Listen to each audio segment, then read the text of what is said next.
আসসালামু আলাইকুম। এটিএন বাংলার গ্রামগঞ্জের খবরে সবাইকে স্বাগত জানাচ্ছি। আমি শামীমা আক্তার। শুরুতেই বিআরবি কেবল সংবাদ শিরোনাম। জাকসু ও রাকসু নির্বাচনের উত্তাপে সরগরম ক্যাম্পাস। ময়মনসিংহে বাংলাদেশ কৃষি বিশ্ববিদ্যালয় খোলার বিষয়ে সিন্ডিকেট সভা আজ।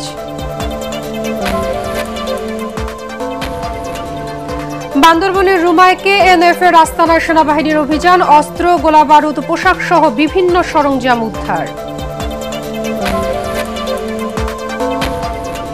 সুনামগঞ্জ সদর হাসপাতালে অযত্ন আর অবহেলায় নষ্ট 2.5 কোটি টাকার ওষুধ। গাফিলতির কারণ অনুসন্ধানে 10 সদস্যের তদন্ত কমিটি।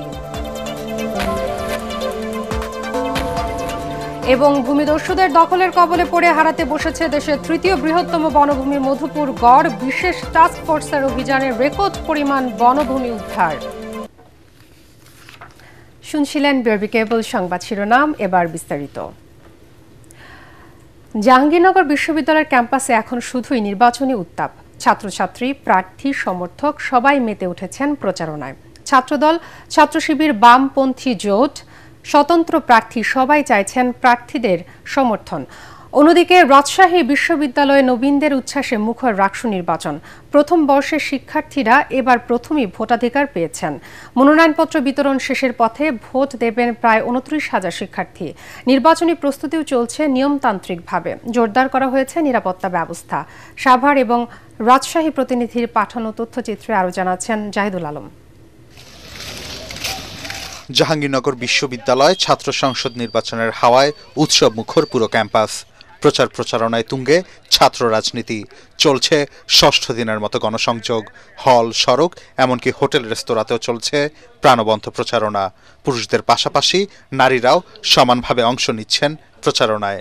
আমরা ভালো সাড়া পাচ্ছি এবং আমরা যে হল ভিত্তিক প্রচারণাগুলো চালাচ্ছি সেখানে যারা ডিসেবল যারা আছে তারা একটা আবেদন করেছে যে তাদের জন্য যাতে ব্রেল পদ্ধতিতে চালু করা হয়। তারা খুবই আগ্রহী, তারা ভোট দিতে খুবই আগ্রহী। যে আমরা শিক্ষার্থীদের জন্য কাজ করার জন্য আসছি, আমরা রাজনৈতিক কোন এজেন্ডা বাস্তবায়নের জন্য আসিনি। আমরা আশা রাখছি সবাই মিলে একটি সুন্দর শিক্ষার্থী সংসদ নির্বাচন পাবো এবং শিক্ষার্থীদের জন্য কাজ করার একটি যে নতুন সুযোগ, সেই সুযোগকে আমরা সবাই লুফে নেব। শান্তিপূর্ণ নির্বাচন নিশ্চিতে ক্যাম্পাসকে 3টি জোনে ভাগ করা হয়েছে। আইন শৃঙ্খলা রক্ষায় নেওয়া হয়েছে সর্বোচ্চ ব্যবস্থা। জাকসু নির্বাচনের ভোট গ্রহণ 11 সেপ্টেম্বর। কেন্দ্রীয় শিক্ষার্থী সংসদ নির্বাচনের জন্য 179 জন প্রার্থীর মনোনয়নপত্র চূড়ান্তকরণ করা হয়েছে নির্বাচন কমিশনের পক্ষ থেকে। এদিকে 3বারের মতো সময়সীমা বাড়ানোর পর আজ বিকেলে শেষ হচ্ছে রাকসু নির্বাচনের মনোনয়নপত্র বিতরণ। নির্বাচনের প্রথম বর্ষের শিক্ষার্থীরা ভোটাধিকার পেয়ে দারুণ উচ্ছ্বসিত। নারীদের নিরাপত্তা বজায় রাখা এবং সকল প্রকার দুর্নীতি ও অনিয়মের বিরুদ্ধে রুখে দাঁড়ানো।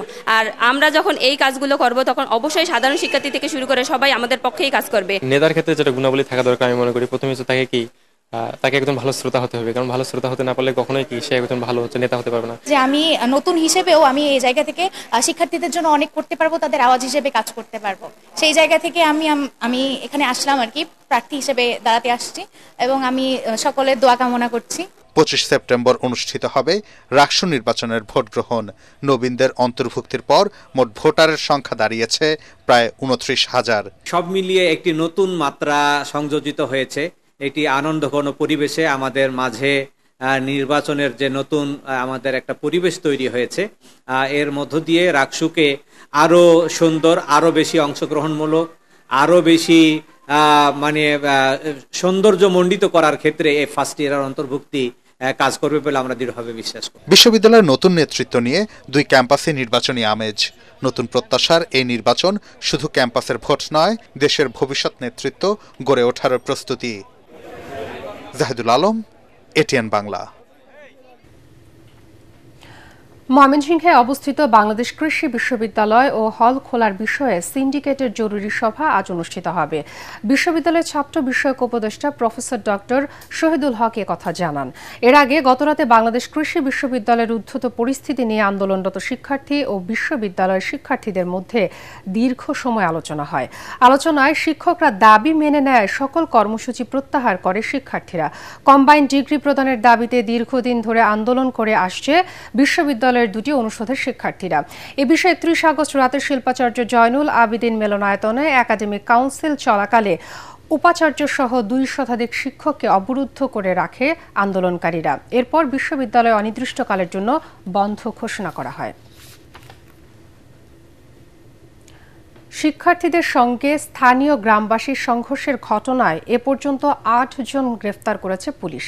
এর আগে শিক্ষার্থীদের সাথে স্থানীয় গ্রামবাসীর সংঘর্ষের কারণ, ক্ষয়ক্ষতি নিরূপণ ও এ ঘটনায় জড়িতদের চিহ্নিত করতে বিচার বিভাগীয় তদন্ত কমিটি গঠনের জন্য সরকারকে অনুরোধ জানায় চট্টগ্রাম বিশ্ববিদ্যালয় প্রশাসন। মঙ্গলবার বিশ্ববিদ্যালয় জরুরি সিন্ডিকেট সভা শেষে রাতে ভারপ্রাপ্ত রেজিস্ট্রার সাইফুল ইসলাম জানান, সভায় সংঘর্ষে আহত শিক্ষার্থীদের উন্নত চিকিৎসা নিশ্চিত করা, আহতদের পূর্ণাঙ্গ তালিকা প্রকাশ, শিক্ষার্থীদের নিরাপত্তার জন্য ক্যাম্পাস এলাকায় মডেল থানা এবং নিরাপত্তা চৌকি স্থাপন করা, যেসব ভবন বা কটেজে শিক্ষার্থীরা থাকেন সেসব ভবন এবং কটেজের মালিকদের সঙ্গে আলোচনা করে বাসা ভাড়া কমানো এবং শিক্ষার্থী ও মালিকদের মধ্যে সমস্যা সমাধানের কার্যকর ব্যবস্থা নেওয়া সহ মোট 13টি সিদ্ধান্ত নেওয়া হয়। এর মধ্যে ওই সংঘর্ষের ঘটনায় 98 জনের নাম উল্লেখ এবং অজ্ঞাত 1000 জনকে আসামি করে হাটহাজারী থানায় মামলা করেছে বিশ্ববিদ্যালয় প্রশাসন। আহত সকল শিক্ষার্থীর উন্নত চিকিৎসার ব্যবস্থা করা এবং ব্যয়ভার বহন বিশ্ববিদ্যালয় কর্তৃক বহন করার সিদ্ধান্ত গৃহীত হয়। উদ্ভূত ঘটনায় আহত শিক্ষার্থীদের একটি তালিকা প্রস্তুতের সিদ্ধান্ত গৃহীত হয়। সাধারণ শিক্ষার্থীদের নিরাপত্তা বিধানের স্বার্থে দ্রুততম সময়ের মধ্যে একটি মডেল থানা স্থাপন, রেলগেটে নিরাপত্তা চৌকি স্থাপন এবং বিশ্ববিদ্যালয় শাটল ট্রেনের নিরাপত্তা নিশ্চিতে ব্যবস্থা গ্রহণের সিদ্ধান্ত গৃহীত হয়। হঠাৎ কক্সবাজার সফরের সাবেক মার্কিন রাষ্ট্রদূত পিটার হাস সকাল 8:40 দিকে ইউএস বাংলার এয়ারলাইন্সের একটি ফ্লাইটে কক্সবাজার বিমানবন্দরে পৌঁছেন তিনি। এ সময় তার সফরসঙ্গী হিসেবে KM আতিকুল ইসলাম এবং মোহাম্মদ হাবিবুর রহমান ভুইয়া নামে 2 ব্যক্তি ছিলেন। ওই দুজনের কোনো পরিচয় পাওয়া যায়নি। সংশ্লিষ্ট সূত্র জানিয়েছে, 3 জনই বিমানবন্দর থেকে কক্সবাজার শহরের নুনিয়ার ছড়ার BIWT এর ঘাট থেকে স্পিড বোট যোগে মহেশখালীতে যান।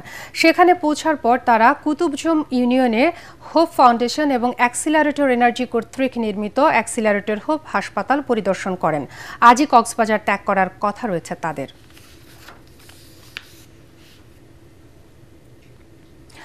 বান্দরবানের রুমায় কুকিচিন ন্যাশনাল ফ্রন্ট KNF এর একটি আস্তানায় অভিযান চালিয়ে অস্ত্র, গোলাবারুদ, পোশাকসহ বিভিন্ন সরঞ্জাম উদ্ধার করেছে সেনাবাহিনী।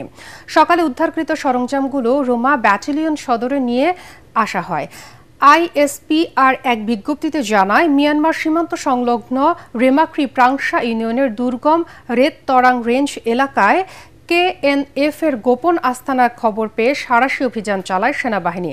পরে সেখান থেকে কাঠের রাইফেল, স্নাইপার অস্ত্রের সিলিং, মিলিটারি বেল্ট, কার্তুজ বেল্ট, পোচ, ইউনিফর্ম, বুট, কম্বল, ওয়াকিটকি চার্জার, সোলার প্যানেল, রসদ এবং বিভিন্ন সরঞ্জামাদি উদ্ধার করা হয়।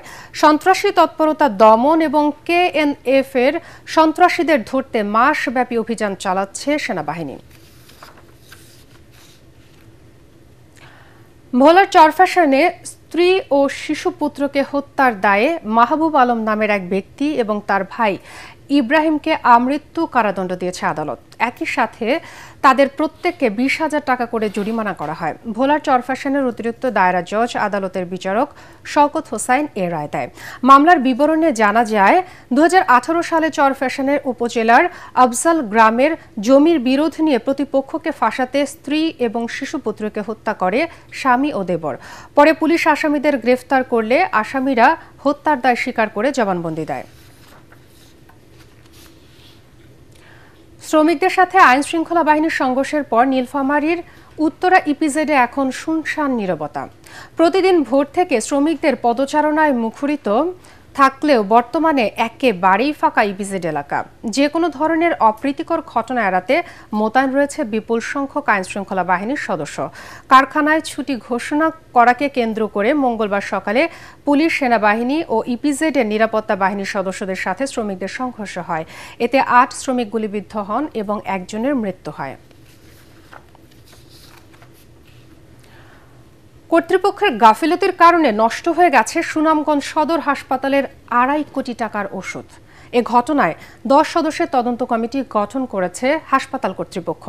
সুনামগঞ্জ প্রতিনিধি পঙ্কজদের তথ্য ও ছবিতে বিস্তারিত জানাচ্ছেন ফারহিন ইসলাম টুম্পা।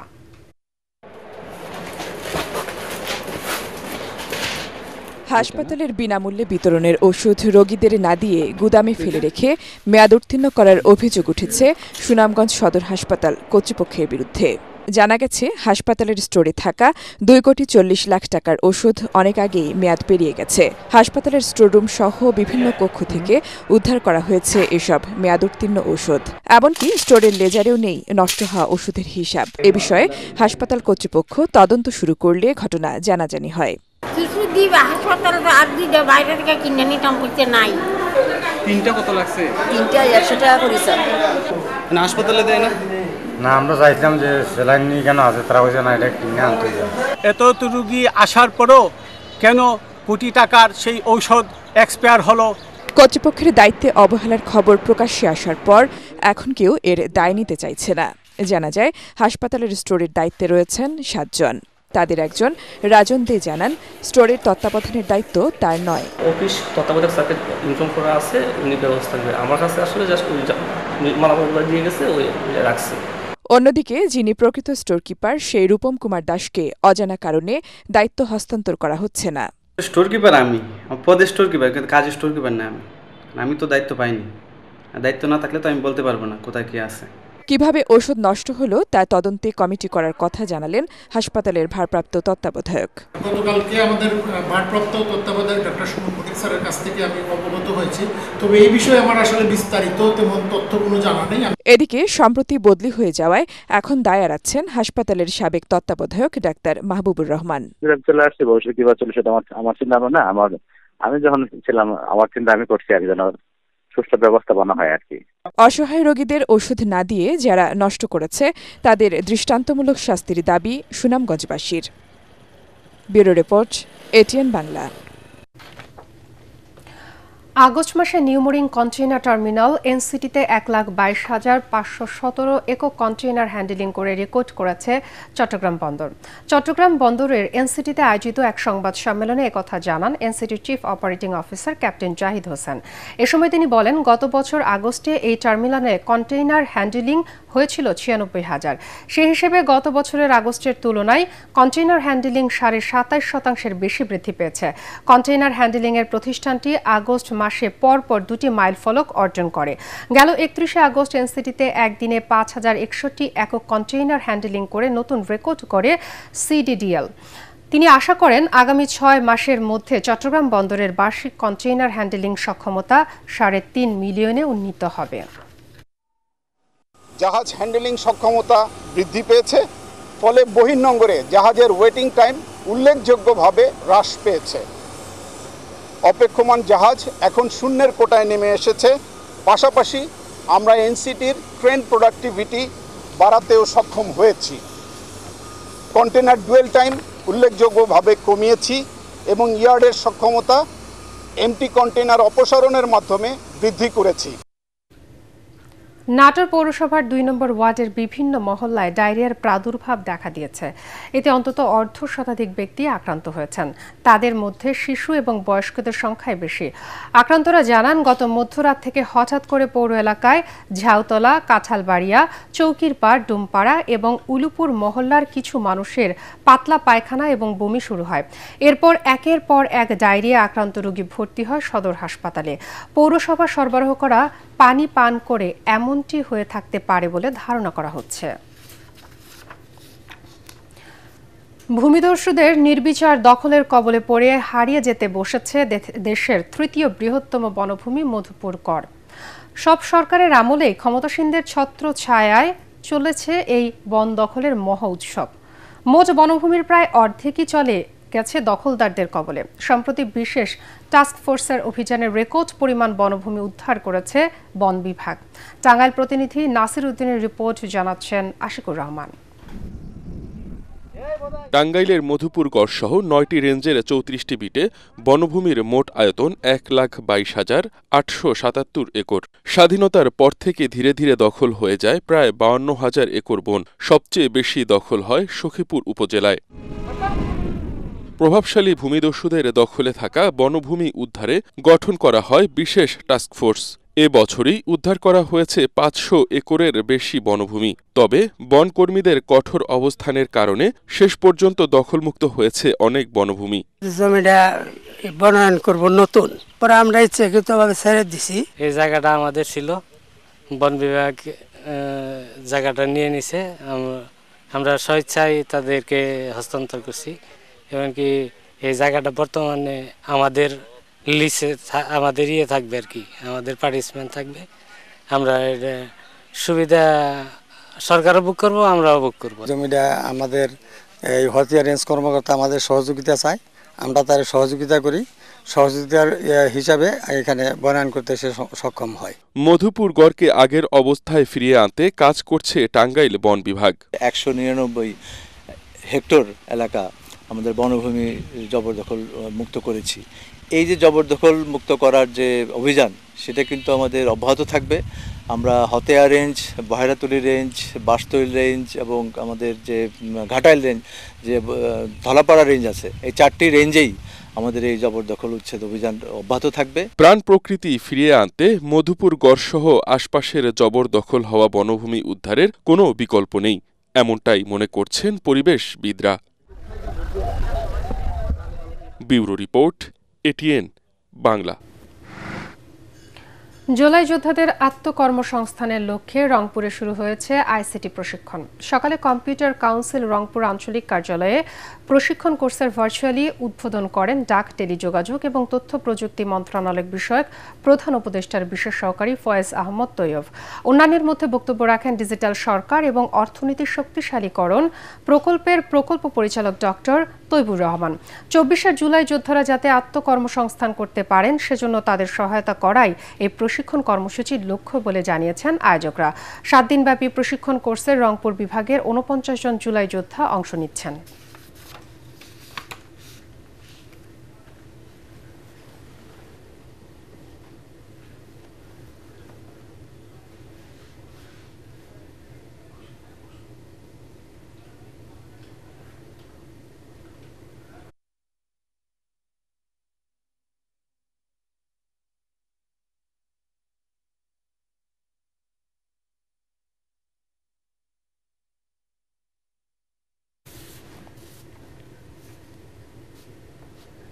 পরবর্তী সংবাদ দেখার আমন্ত্রণ জানিয়ে এখনকার মতো শেষ করছি। এটিএন বাংলা সংবাদ ইউটিউবে দেখতে ব্রাউজ করুন youtube/ATN বাংলা নিউজ। এতক্ষণ সাথে থাকার জন্য ধন্যবাদ সবাইকে।